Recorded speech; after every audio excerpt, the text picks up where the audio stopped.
Sa video na ito, pag-uusapan naman natin ang about the nitrogen response calculation. So, nitrogen response calculation. Okay? Kung saan, ito ang ating urea, which is 4600. So, ngayon, anong ibig sabihin ng 4600? Meaning, this is 46% of nitrogen, 0% of potassium, and 0% of phosphorus. Okay?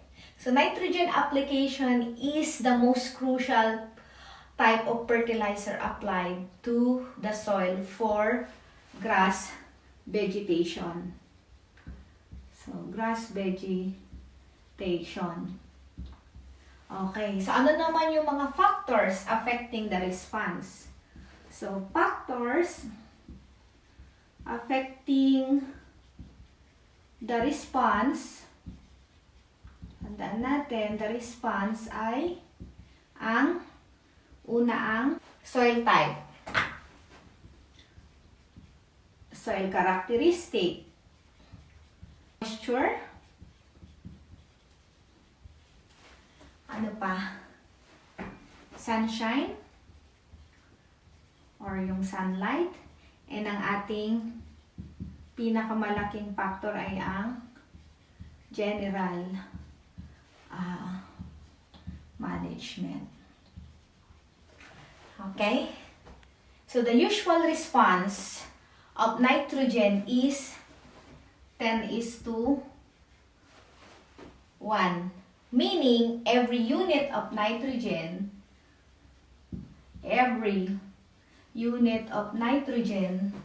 it will give us additional 10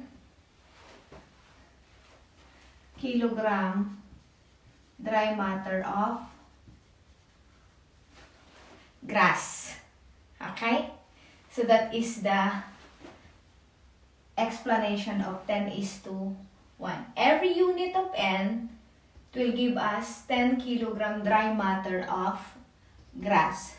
By simplifying the urea 4600, like I said, 46% of nitrogen, 0% of potassium, and 0% of our phosphorus.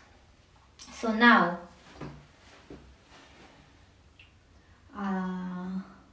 1 ton of urea is equivalent to 1,000 kilograms.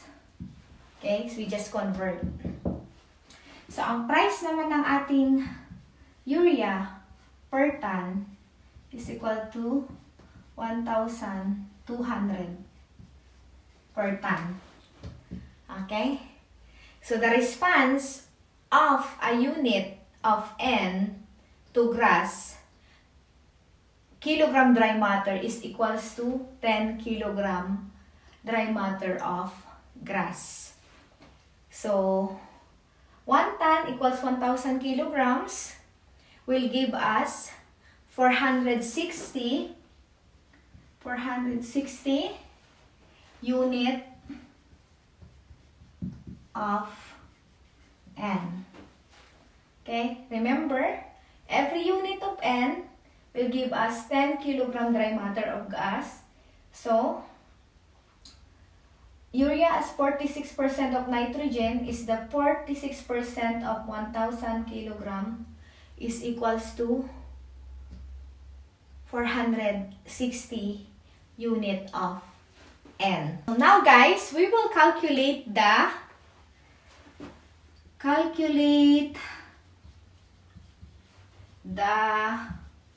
response. Nitrogen using, okay guys, ratio and proportion. So we will find again our x. So 10 over 1 equals x. Okay? We're finding x over 460. Okay? 460 equals to x equals 10 times 460 equals 4,600, okay? Kilogram dry matter. Okay? So now, we will calculate the cost per kilogram dry matter. Okay? Per unit of N.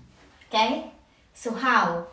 So we will divide the cost per ton of urea divide 4,600 kilogram dry matter.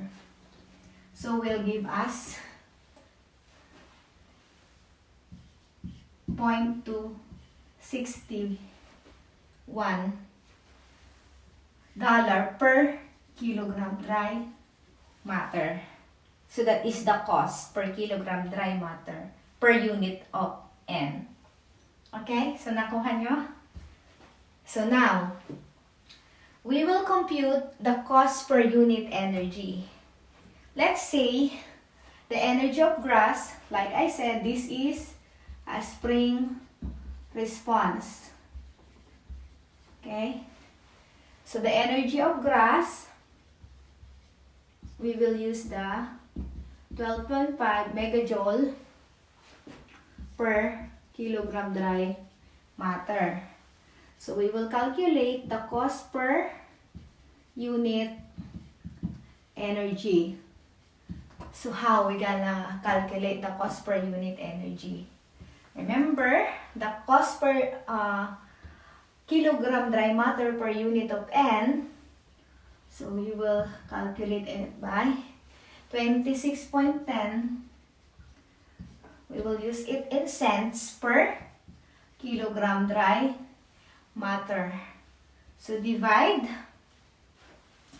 the energy of the grass, which is 25 megajoule per kilogram dry matter. It will give us 2.088 cents per megajoule. So that is the cost per unit energy, and this is the cost per kilogram dry matter. So now guys, what is the significance why I show you this nitrogen response calculation? So like the earlier computation, this is also an additional supplement that we are using in the farm to give us, like I said, every unit of N, it will give us the 10 kilogram dry matter of grass, additional 10:1. But where we are farming, there are limitations on the application of this per hectare. So we need to follow that we do not exceed.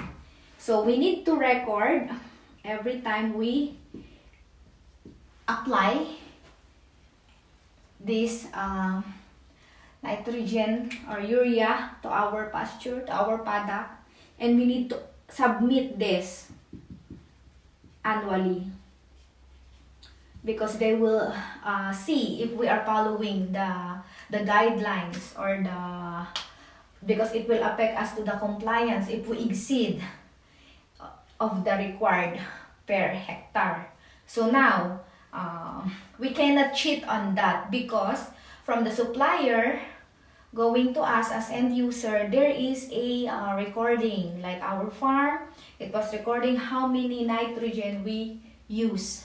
So now, with the submission of the records, they will tally it. So we cannot cheat. So we need to be honest in using this in the application of this. Okay? So another significance is, as you can see, this is, from the previous calculation, this is cheaper from the other supplement that we use on farm. But like I said, there is a limitation per hectare. So I hope guys that you understand how to calculate this. This is only for the urea. So like I said, I will repeat again that every unit of N, the response is 10 kilogram 10 kilogram dry matter of grass. So thank you guys.